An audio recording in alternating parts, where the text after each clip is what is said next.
2024 was a good year for us WWE fans. We ate good as Papa H. He cooked and he served. It was great. And I'm going to go through each month, January through December, my favorite moments of each month. So there are going to be things that you're like, oh my God, how didn't he put Rock beating up Cody in the parking lot on his list? Well, the reason why it didn't go on the list is because there was something else that was awesome in the month of March that I thought was even better. You might think KO beating up Cody in the parking lot is the greatest thing, but I might have another thing from that month, and that's perfectly okay. These are my opinions, and I would love to hear your opinions, but let's get started. January. Oh, it was tough.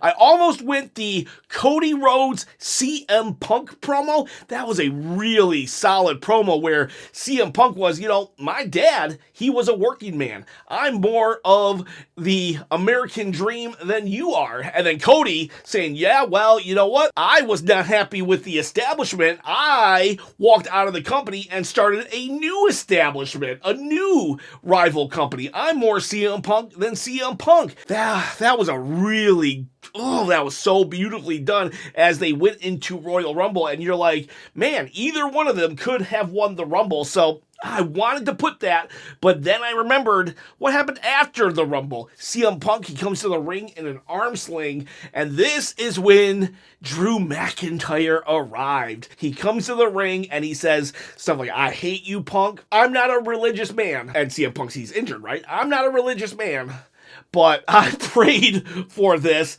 and it happened. Oh my God, what a savage burn that just set Drew on this just destructive path. Whether you believe in a higher power or you don't, can you at least appreciate that in kayfabe, we have a guy, he hates someone so much that he prays to his creator, and he believes that creator hears him, and that he is so loved by that creator that the creator then will smite his enemy, and to go on TV and be like, I'm not a religious man, but I prayed for this and it happened. Dang. Then going to February, on the 8th, we had the WrestleMania kickoff show. This was still before we knew Cody was going to take back his spot because he gave it up, but then we had the pivot and all that stuff. But anyways, during that conference, during the kickoff, we have The Rock and Roman. It looks like they're going to be on a team. Seth Rollins is out. Cody has come out now and said, no, this isn't cool. I want my spot back. And Roman's like, you're irrelevant, just like your dad. Great insult. And then Cody fires back. And he's like, oh yeah, well, you know what? Your parents, your dad, your uncle would be ashamed of you. And then boom, The Rock flipped sides, and he slowly walks into the picture, and now Cody's like, uh-oh, because Cody thought he was just yelling at Roman, but now suddenly The Rock seems to be standing side by side with Roman, and he said, you talk about his family, you talk about my family, and smack! Holy cow, Rock flipped. That's when he became the final boss. He became the final boss at the kickoff, or you could maybe say the Pat McAfee show. Either way, that smack and him officially flipping to be a heel, gotta be my favorite moment of February. In March, we had the Cody beatdown in the parking lot, which by all accounts, probably should be on this list, but my favorite moment, actually, that happened in the beginning of March 1st. This is when Rock is calling people like, fatso and just going to town on the crowd. It's great, it's hilarious, and he goes, if you smell, and then Roman Reigns stops him from completing his catchphrase. And oh my God, the world stood still. Like seriously, everything stopped. We didn't know what was about to happen because The Rock, he was saying that he was on Roman's side, but everybody else was saying, nah, The Rock, he's overshadowing Roman. Nah, The Rock, he's going to turn on Roman. And so Roman Reigns, at 1,200 and something days at that point, well, he was getting overshadowed. And Roman Reigns had become more and more, what would I say, paranoid as his reign went on. And so now Roman goes, I need you to acknowledge me. Oh man, The Rock takes off his glasses. If you didn't know this, The Rock has a little bit of an ego. And when I say little bit, I mean the size of the iceberg that sunk the Titanic. So when he says, I need you to acknowledge me, it just, the world stopped, and then it stopped again. It was like, okay, because it restarted for a minute, and then what? You want The Rock to acknowledge you, Roman? But Roman wants everybody to acknowledge him. And then The Rock does. He acknowledges him, and he acknowledges him in such a way. He's like, I acknowledge you. I acknowledge you as the tribal chief, da-da-da-da-da. He said everything he needed to say to flat out, no questions asked. Either The Rock was being a complete liar or he was telling the truth. There was no room for interpretation. It could have only been one of those two things, and it seems like he was telling the truth because from that point on, those two were completely on the same page until the end of WrestleMania 40. And I gotta say, I loved The Rock beating up Cody. That was an amazing moment, but yeah, that was just a chills moment, hair standing up moment when Roman said, I need you to acknowledge me. The best moment of April, though, was actually starting this channel. That's right, I started this channel in April, and I have been loving every moment since then. I am so freaking glad that I did. I'll actually have a real April WWE moment, but I just wanted to segue into this belt giveaway. Yeah, but we started in April, and here we are, December, end of 2024, going strong, going into the new year, and hopefully next year I'm able to quit my day job and do wrestling content all day long. And in that quest to achieve that goal, I'm actually holding contests in which I give away belts every 10,000 subscribers. So at the first 10,000 subscribers, I'm going to give away this belt, the Winged Eagle, the Smoking Skull, or a heavyweight championship. And then at 20,000, I'll do it all again until, well, no, not until. I'm always going to do it. Every 10,000, I'll give away a belt. But how do you win said belt? You comment below, you subscribe to the channel, and you hit the bell notification. Maybe a thumbs up if you're so kind. But yeah, gonna pick a random comment from a random video and gonna give it away on a live stream sometime in 2025 when we hit 10K. Hopefully we hit 10K before the Royal Rumble. But that said, let's get to the real April favorite moment. And if anybody picked anything other than the last 5 minutes of the Roman Reigns Cody Rhodes match, well then they're just wrong. It's almost like you can't have anything other than that. That's one of the greatest moments of the last 40 years. So I'm not even going to include that just Avengers Assemble moment at WrestleMania 40 in which everybody came out except for Stone Cold, who should have come out, but regardless. So that was the greatest moment, but I'm going to cheat and add something because, again, there's no chance. Nothing can top the last 5 minutes of WrestleMania 40 when Cody finished his story.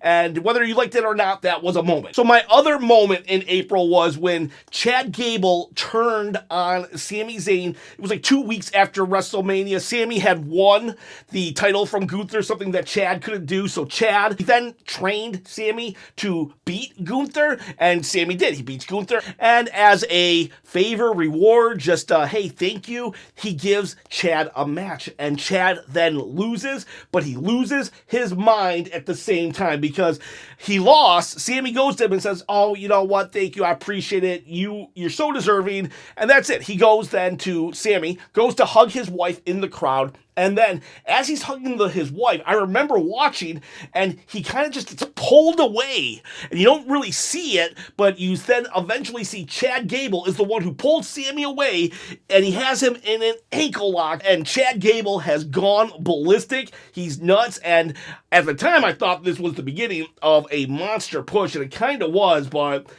whatever booking happened after this, whatever booking happened after this, I'd rather not talk about. I want to focus on this moment in that Chad was just an absolute beast tearing into Sami, and it was great stuff. Next, we go to May 4th, and that's Leon France. I know I've been talking about Leon France a lot in these last couple videos, but they deserve it. Holy crap, they deserve it. What's happened in Leon France? Oh, nothing but the greatest crowd of all time. Man, Jey Uso, when he walked down the ramp and that stadium was just going crazy, that was one of the best all-time moments. I don't know which is better. Was it Jey Uso's coming down the entrance and just just everybody just going insane? Or was it when AJ Styles did his, like, you know, phenomenal pose and, well, everybody's singing and the camera, literally, the camera shaking, not just a little, you know, it was like literally bouncing. I don't know how AJ stayed in character. I'm so glad AJ Styles got to experience something like that because I'm sure that's an all-time moment. And yeah, in May, Leon France Backlash, the crowd, just the crowd itself. And every other match, they were just hot every other match. And they showed every audience since then how they need to be because, oh, it was so good. So amazing. Go and do yourself a favor. Watch Jey Uso come out at Backlash. Watch them introduce AJ Styles. Mwah, chef's kiss. That was May. Now we go to June. I would like to put Paul Heyman's powerbomb on here because, wow, I can't believe Paul Heyman took a powerbomb, and that was a great moment. However, we got to back it up. I think maybe 1 week, 2 weeks tops, where we have Jacob Fatu debuting. The debut of debuts. Jacob Fatu comes in, and he smokes Cody Rhodes, the champion. Randy Orton, the 20-year veteran, KO. Well, I probably should have did that in reverse order because I should have probably started from KO, Randy Orton, Cody Rhodes. Either way, he came in and he annihilated them.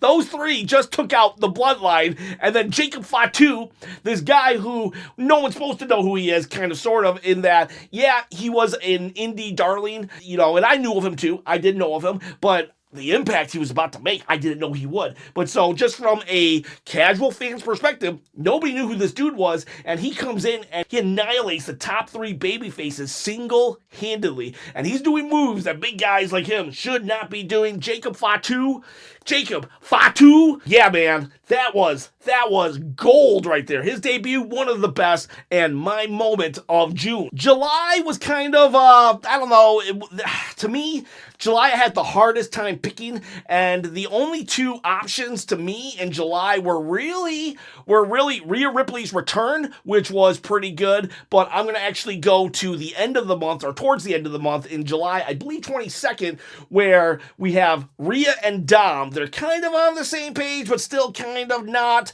and we have Liv in the Raptors, and Liv is like, Rhea, nobody likes you. Nobody wants a girl like you. They want a girl like me, and she spins around, and she breaks the internet. But then we have Dom finally gets the mic, finds his voice, and just berates Liv Morgan and says how she's ruining everything. He doesn't want nothing to do with her, that he just loves his mommy, and it was awesome. And then Liv Morgan, she breaks down in tears, and she's like, she walks off, and she's crying, and this is the soap opera of wrestling. Was it the greatest debut of all time? Did someone finish their story? Did someone just get a bloody mess? No, but wrestling, there's so much to wrestling, and this showcases it, this little love dynamic. And this was before SummerSlam, when the feud kind of went on a little too long. Don't think about what happened 4 months later. Be in the moment of July when Dominic Mysterio is getting just cheered for standing up for Rhea and just getting Liv into tears, breaking down into tears. So I am,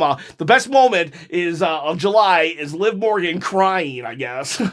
Now we're in August, and most people would probably say the debut of the Wyatt Sicks. The Wyatt Sicks, they came out, they murdered the entire production crew. They murdered Chad Gable even. Somehow he came back to life. You know what? That just proves Chad Gable is better than Kurt Angle. Kurt Angle can return from a broken freaking neck, but Chad Gable can return from a gunshot wound to the head from the Wyatts. But regardless of that fact, it was a very awesome presentation and very, like, different, unique. And a lot of people would be like, that's the best debut of all time. But to me, my actual favorite moment, while that was jaw-inspiring, I actually liked their videos, the Bo Dallas videos that followed. But that's not even my favorite. Maybe. Is it my favorite? Nah. I'm going to say the return of the OTC Roman Reigns. Yeah, we kind of knew it was going to happen, but it kind of had to happen. And I just loved Roman Reigns when he came back and just, I don't know, it was a moment. It was just cool. I just knew it was going to happen, and then it happened, and I was was satisfied. So the return of Roman Reigns, my August pick. But if you want to say the Wyatts, go for it. Now we're in September. I would love to put the Roman Cody football field promo. Thought that was great and amazing. And suddenly I was reinvested in Cody Rhodes. I just remember thinking, yeah, things are about to get good. But I'm not going to do that. I could put the Bronson Reed-Braun Strowman feud where Bronson Reed jumps off and, onto Braun Strowman on the car. That would definitely be a moment. But my favorite September moment, Jey Uso winning the Intercontinental title from Braun Breaker. I did not see that coming. I'll put a video or a reaction to that, and literally he's about to get the pin. I'm like, nah, not gonna happen. He's gonna kick out, and then he got it. I couldn't believe it. Here we got Triple H with his long-term booking and these forever title reigns. Braun Breaker had the title for a month and a half, and it goes to Jey Uso. I just knew they were going to do War Games, so I thought Jey Uso was going to be out of play for a while. So I thought for sure they weren't going to give him the Intercontinental title, and then they did.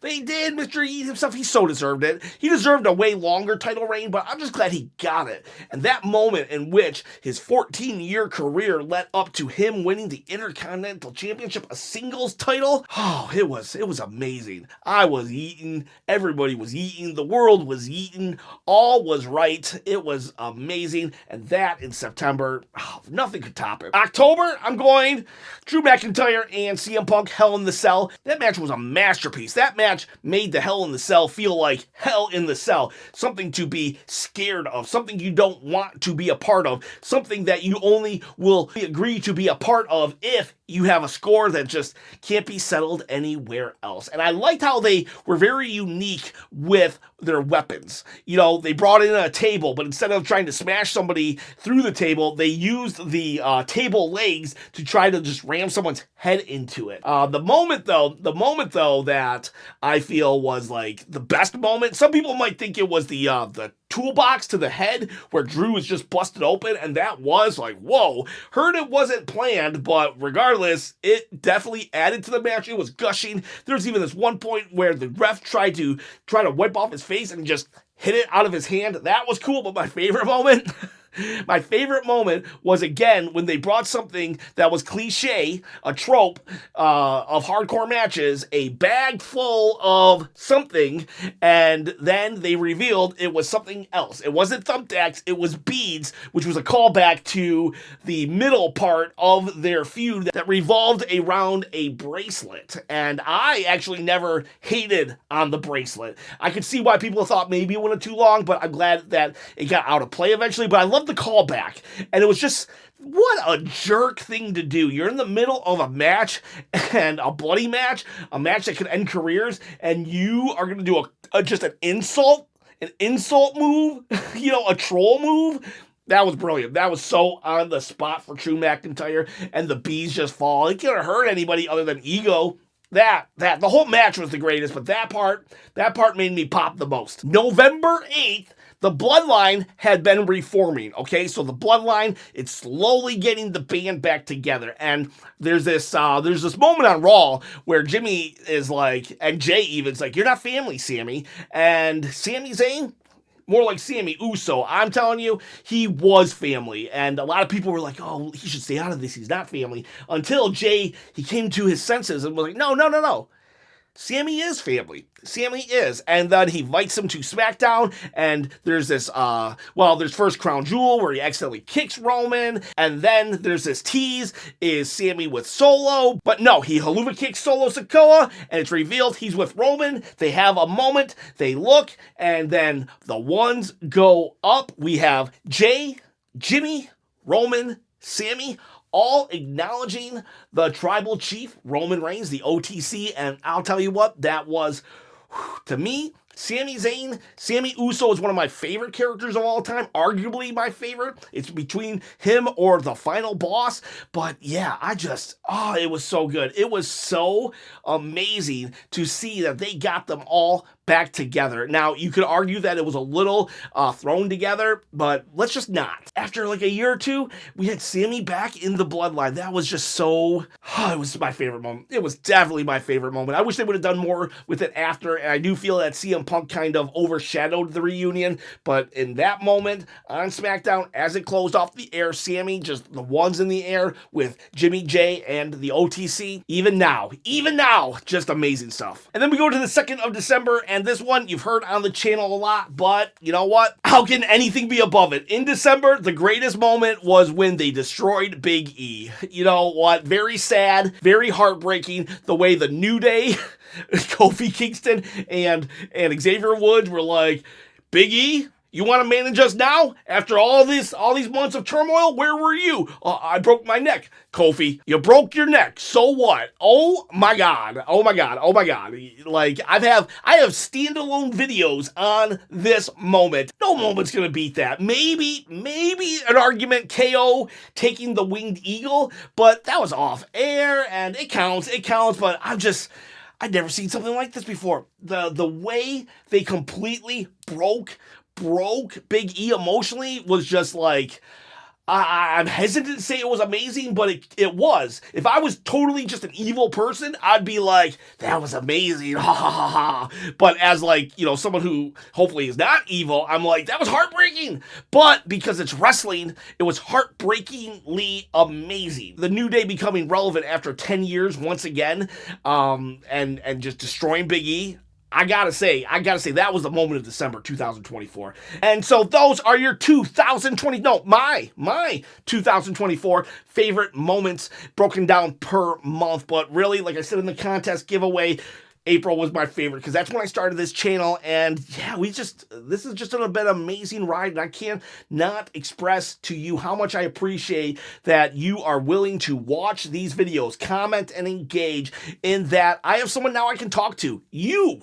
Yes, you. And you, and you, and you, and you, and you, and even you. I get to talk wrestling and communicate with you, so I really appreciate it. Please comment below. Also, I'm going to do a channel update. I'll probably do a standalone video because I was actually going to do it in this video, but I just talked too much. So I'll do a standalone channel update for 2025. That'll talk about the belt giveaway and what's coming up. And if that's not your thing, you only want to talk wrestling, just don't click on the channel update video because that won't really be about wrestling. It'll be just about the channel update. But yeah, so anyways, I do appreciate every single one of you guys, girls. Have a great day.